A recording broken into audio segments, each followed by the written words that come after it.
Hey everybody, it's Chris Loud. Today I'm going to show a demo of where I create an abstract painting that came from an idea from a warm-up sketch. I'm using a 12 by 12 inch or 30.4 by 30.4 centimeter gessoed canvas.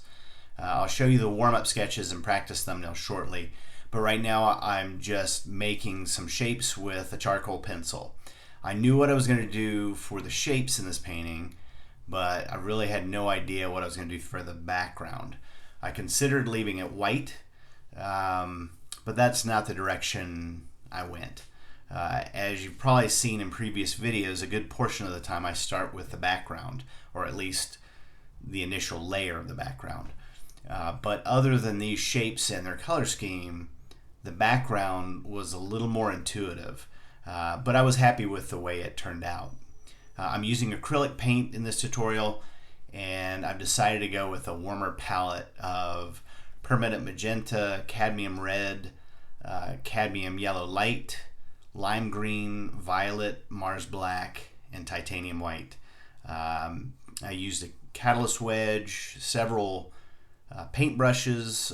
One was a new bristle brush from that I saw online that I got for $3, and really liked using that one. Several small round brushes, a palette knife, and some paper towels. So I did my initial sketch and thumbnails with watercolor pencils, and then did a warm-up with acrylic paint. The initial idea of the shapes came when I was playing around and learning to use some watercolor pencils that I had recently bought. So I thought I would continue the process by using them in the thumbnail sketches to experiment with colors and to make a few very slight adjustments to the composition. Then for the warm-up prior to working on the canvas, I used acrylic paint and the paint colors that I wanted to use. If you haven't played with watercolor pencils, I recommend it. I've had an absolute blast playing with these. I just got a fairly inexpensive Faber-Castell 12 pencil set to take on vacation, so I had an easy way to sketch and paint if I had time. Unfortunately, I was only able to do a couple of quick sketches, but it was nice to know that I had them if I had time to use them. Anyway, that's what I used for the initial sketches and thumbnails. I'll put a link in the description if you want to check those pencils out, but they were a lot of fun. So at this point, I'm really just working on creating a little bit of depth for these shapes to give them more of a 3D look. So you saw when I initially started out, I was putting down some violet, kind of watered down violet, at the base of these and kind of the darker areas that separate these shapes, and then just slowly with these small brushes have been adding some magenta and some cadmium red. So at this point I'm starting to look at the background, and my thought was newspaper.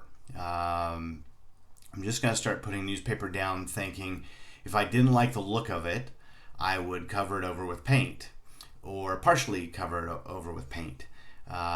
So I just grabbed a stack of newspapers and newspaper magazines that I had next to me, and pulled some shapes out and started fixing those to the canvas with some acrylic medium. And right away, really liked the way these looked. Once I got all of the paper down, I wasn't really feeling it was enough. There was a direction I could have gone with just newspaper, but I almost felt like it was going to pull from the shape a little bit, which isn't always a bad thing. But in this case, knowing that I was really kind of trying to highlight the shape as more the focal point, I decided to add a little bit of paint to that. But right now I'm looking at this thinking I really like the look of that. I think that looks pretty cool. I just didn't feel like it looked complete. And I could have covered the entire thing with newsprint, and I think that would have looked pretty intriguing. And I still might, go back and do another painting like this with maybe some different shapes and try that, and try just putting all newsprint down for the background. Or maybe just even start with newsprint down over the whole canvas like this, and then paint the shape over top. But at this point, since I was focusing more on that shape, the shapes there, I wanted to make sure that those were kind of the focal points in this painting. So I did a little mix of Prussian blue, which I think I failed to mention at the beginning there. I have a little bit of Prussian blue and titanium white, and just started using a catalyst wedge to spread that around. And I did want some of that newsprint showing, so I will show at the end where it's kind of some close-ups of the background so you can see how the newsprint is showing through a little bit. And I left one little spot up there where you can see just a little bit of the newsprint. Again, kind of intuitive. I just was painting and covering some of the newsprint up, and thought that little section looked good being exposed like that. So I left that, let that be, and then made sure I was painting the sides, because a lot of times I will forget that portion. So I went ahead and did that. And now I'm just kind of getting some of those spots right around the shapes to make sure I'm making the background look a little more complete. So my question for you is, do you use, if I can speak this morning, do you use, there we go, your warm-up paintings as catalysts for larger paintings? I do it quite often.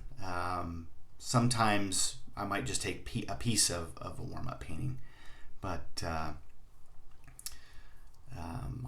like to experiment and play, and gives me ideas for larger paintings, or at least maybe portions of larger paintings. And at the end of this, I'm going to show you 4 different orientations for this painting, and I'd love to get your feedback on which orientation you prefer, or which orientations you prefer. I am really kind of torn. I have a couple of them that are probably my favorites, but I keep turning this one over and over, and really kind of like how every orientation lays. So at this point, I'm thinking I'm not sure where I'm going to put my signature on this one, because I don't really know which one I prefer. So please let me know in the comments which orientation, or again, orientations you prefer. And if you like this video, feel free to give it a thumbs up. And if you want to see more videos like this, and tutorials and prompts and things like that, feel free to subscribe.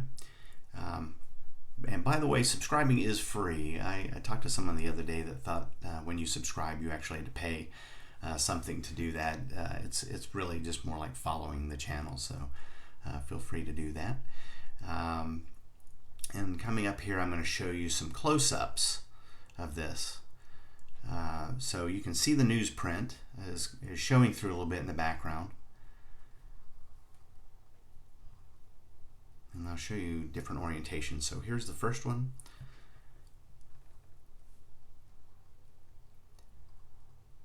And like I said, please leave me a comment. Let me know which one you prefer. I'm still trying to figure it out myself. I keep flipping this one around in different orientations to look at it. So thanks for watching, and keep on painting.